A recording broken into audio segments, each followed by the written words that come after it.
بخاری مسلم میں ایک حدیث ہے، حضرت عمر سے زیادہ کوئی انٹیلیجنٹ بندہ تھا، لیکن دیکھیں ان کو بھی کہاں پہ غلطی لگی ہے۔ حضرت عمر فاروق رضی اللہ عنہ کو جب زخم لگا نا تو بیمار ہو گئے، یعنی بالکل اب قریب المرگ تھے۔ مشکات میں بھی آتا ہے، یہ حدیث آتی ہے۔ تو لوگ ان کے پاس رو رہے تھے کہ اب تو یہ نہیں بچیں گے۔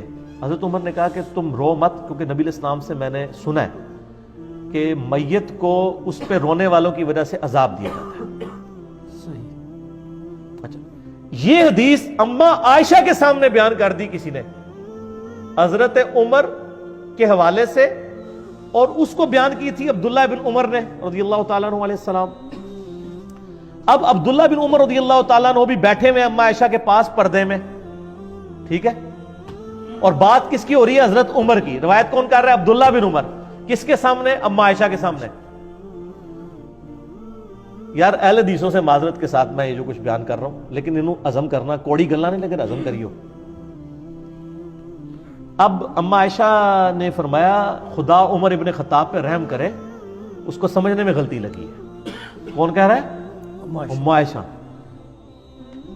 حضرت عمر اپنی وفات تک ایک حدیث کو غلط سمجھتے رہے، صرف ظاہری الفاظ کی وجہ سے۔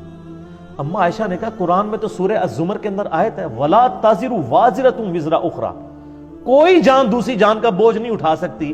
تو عمر نے یہ کیسے سمجھ لیا کہ نبی علیہ السلام یہ فرما رہے ہیں کہ میت کے اوپر جو لوگ رو رہے ہوتے ہیں اس کی وجہ سے اس میت کو عذاب دیا جاتا ہے، اس کا کیا قصور ہے؟ سر لاجیکل ہے بات کہ نہیں؟ یہ لاجک حضرت عمر کو نہیں سمجھ آئی، عبداللہ بن عمر کو نہیں سمجھ آئی، دونوں فقیہ صاحب ہیں، اور اما عائشہ ان کو سمجھ آ گئی کیونکہ انہوں نے قرآن سے استدلال کیا۔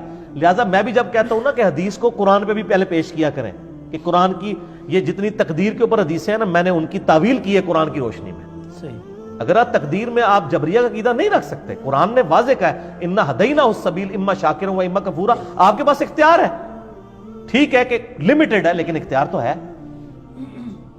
اچھا، تو اما عائشہ نے فرمایا کہ نبی علیہ السلام کے کہنے کا مقصد یہ تھا، یہ آپ نے کافروں کے بارے میں بات کی تھی، کانٹیکسٹ بتا دیا، حضرت عمر کو بھی بتا، عبداللہ بن عمر کو، کافروں کے بارے میں بات کی تھی، اور اصل میں بات یہ کی تھی کہ کافر کی میت پہ لوگ رو رہے ہوتے ہیں، حالانکہ اس سے تو عذاب دیا جا رہا ہوتا ہے۔ یہ رو رو کے کہہ رہے ہوتے ہیں کتنا چنگا سی، کتنا زبردست سی، خیر خواہ سی، اگے جنت ہی چوئے گا۔ ظاہر کافر بھی تو اپنے حساب سے کوئی جنت سمجھتے ہیں نا، وہ رو رہے نوح کر رہے ہوتے ہیں، اس کی تعریف بیان کر رہے ہوتے ہیں، حالانکہ اس کو عذاب دیا جا رہا ہوتا ہے۔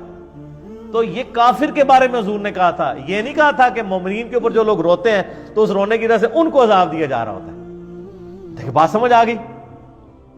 اب یہ بات کی انجینئرنگ کی اما عائشہ نے، انجینئرنگ کی تو سمجھ آئی نا، ورنہ تو نہیں سمجھ آنی۔ حضرت عمر کو بھی نہیں سمجھ آئی، عبداللہ بن عمر کو بھی، اور پھر ساتھ ہی اما عائشہ نے ایک اور مثال بھی ڈال دی، بخاری مسلم دونوں میں۔ آپ نے فرمایا یہی حال ہے جو حضرت عمر نے دوسری بات بھی سمجھی ہے۔ اچھا، ہاں جی، کلیب بدر والی، کلیب بدر والا، جو بدر کے کنویں میں کافر ڈالے گئے تھے، نبی علیہ السلام نے ان سے خطاب کیا کہ بھئی تم نے جان لیا کہ نبی علیہ السلام تم سے، یعنی محمد رسول اللہ سچ کہتے تھے، یعنی اب تم عذاب میں پہنچ گئے ہو نا تو ہمیں۔ تو حضرت عمر نے وہاں پوچھا یا رسول اللہ علیہ وسلم یہ تو مردہ ہے، کیا مردے سنتے ہیں؟ تو آپ نے فرمایا تم سے بہتر سنتے ہیں۔ اچھا، اب حضرت عائشہ نے کہا کہ یہ عمر کو بات سمجھ نہیں آئی۔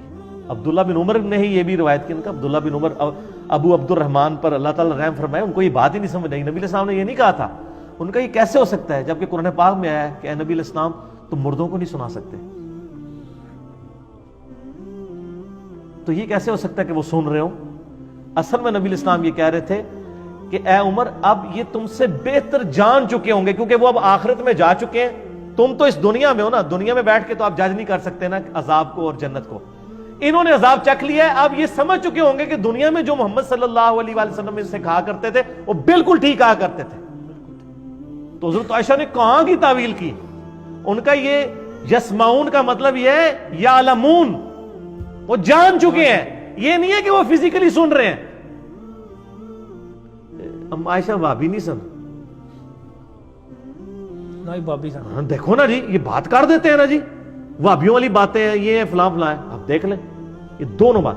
لہٰذا کانٹیکسٹ بھی دیکھنا چاہیے. اگر صحابہ کرام کو کسی حدیث کے سمجھنے میں یعنی کانٹیکسٹ کے پوائنٹ آف ویو سے غلطی لگ سکتی ہے نا, تو سر پھر آپ کے محدثین اور آپ کے بزرگان دین اور آپ کے شیوخ الحدیث وہ کس کھیت کی مولی ہیں؟ ان کی کیا اوقات ہے صحابہ کرام کے مقابلے پہ؟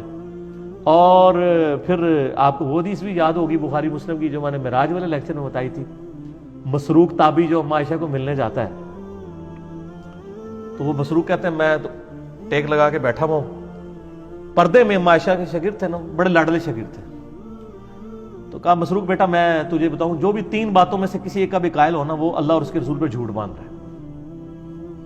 ان کا پہلی بات یہ ہے کہ جو شخص یہ کہتا نا کہ محمد صلی اللہ علیہ وسلم نے اللہ کو دیکھا ہے وہ جھوٹ بول رہا ہے.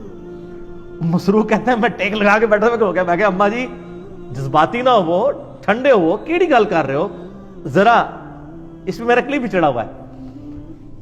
انہوں نے کہا بالکل میں اس امت میں پہلی ہوں جس نے میں نے نبی علیہ السلام سے پوچھا تھا یہ قرآن میں جو ذکر آیا تو نبی علیہ السلام بتایا میں نے جبرائیل کو دیکھا.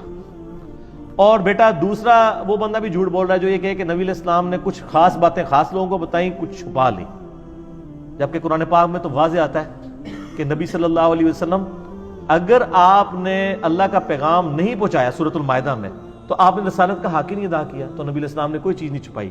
سارے صوفی وڑ چھڑے اما عائشہ نے پڑھ کے کٹھے ہی جڑے نا تیشے تھلے دے کے وڑ چھڑے کہ بھی کوئی خاص گل کسی خاص منہ نہیں دسی, ساری اوپن نہیں دسی ہے حجۃ الوداع پہ غدیر خم پہ.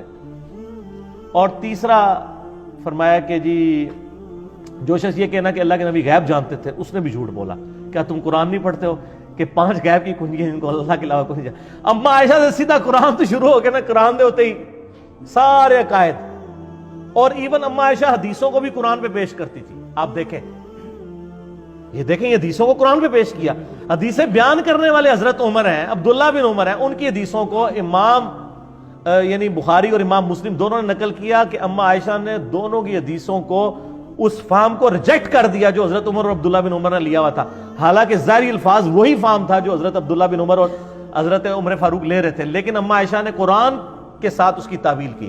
اس کا مطلب ہے اہل حدیث علماء سے میں ریکویسٹ کروں گا, برا نہیں ماننا, احادیث کو قرآن پر پیش کرنا یہ میری ماں اما عائشہ رضی اللہ تعالیٰ عنہ و سلام اللہ علیہا کی سنت ہے.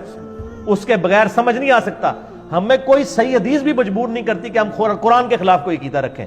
جعلی روایتیں تو صوفیاء کی چھوڑ دیں, قرآن کی تعویل نہیں کریں گے, حدیثوں کی تعویل کریں گے.